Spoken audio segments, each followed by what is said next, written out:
The Steam Deck is an incredible machine, but it's not perfect. That's why today I want to share with y'all my top accessories / upgrades for it. These aren't in any particular order, and some of them might be more or less useful depending on what version of the Steam Deck you got. So here we go. The most obvious Steam Deck upgrade / accessory you can get is more storage space.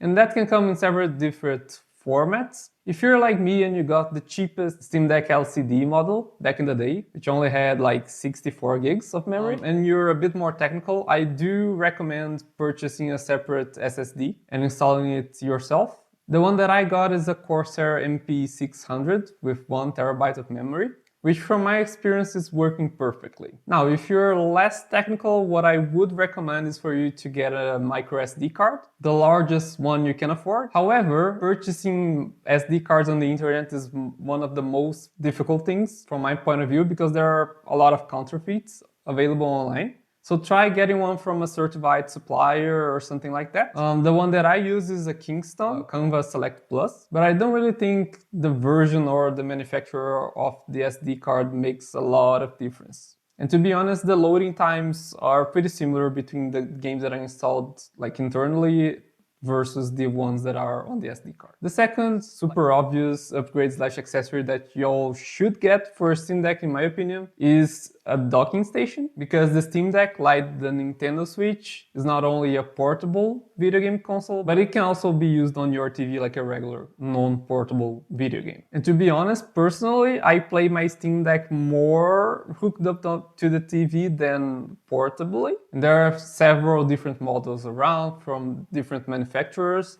The one that I use is from Ugreen, and I haven't had any problems with that, but there is an official one if you want to get that as well. The next item on my list is actually a travel charger, but for it to work with the Steam Deck, it needs to provide at least 65 watts of power, so take that into account. And now it's really convenient because besides being a travel adapter, it's also a charger. Again, there are also several brands that make those. I will link a couple in the description.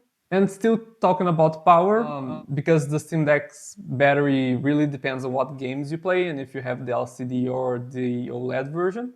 But I also recommend getting a power bank. And again, that power bank also needs to output at least 65 watts of power to be able to charge the Steam Deck. But you should take into account that the larger batteries are quite heavy, and also that some batteries might not get past security at the airports. So be careful with those. The one that I got is from Anker, and it's around 20,000 milliamp hours, which is quite close to the threshold that you can get on an airplane. And it gives you that extra juice in case you need to keep playing for longer.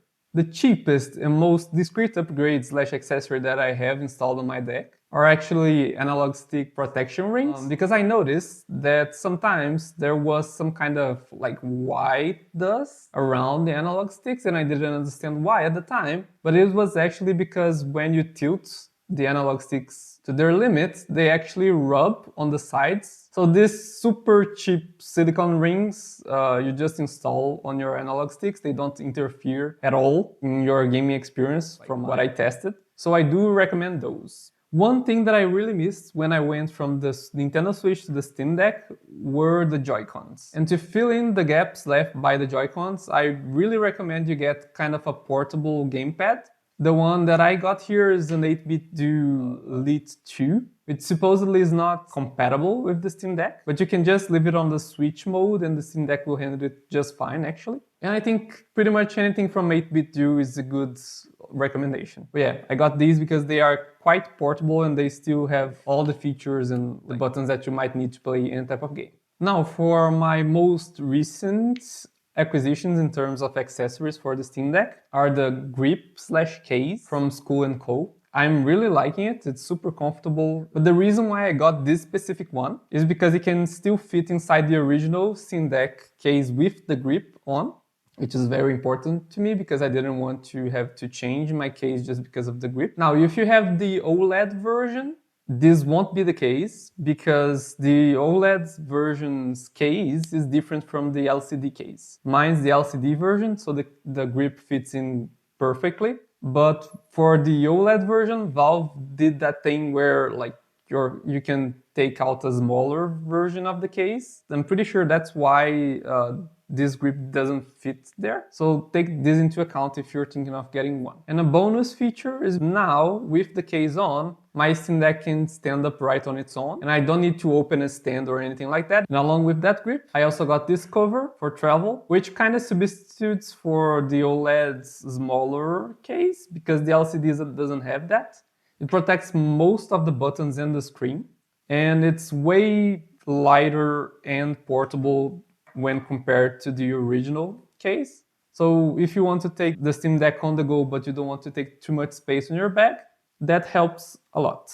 But again, I think this is more useful if you have the LCD version of the Steam Deck. I'm not sure if everyone knows this, but the most expensive version of the Steam Deck comes with an anti-glare screen. But if you have the cheapest version like me, you can also install an anti-glare screen protector to kind of mimic the effect. I'm not sure how close this one is to the actually anti-glare screen, but from my experience, it works really, really well. Because this Steam Deck is a portable device, sometimes we will play in well-lit areas, and the glare can be a real issue, especially because most of the menus and etc. are in dark mode, which really doesn't help with glare.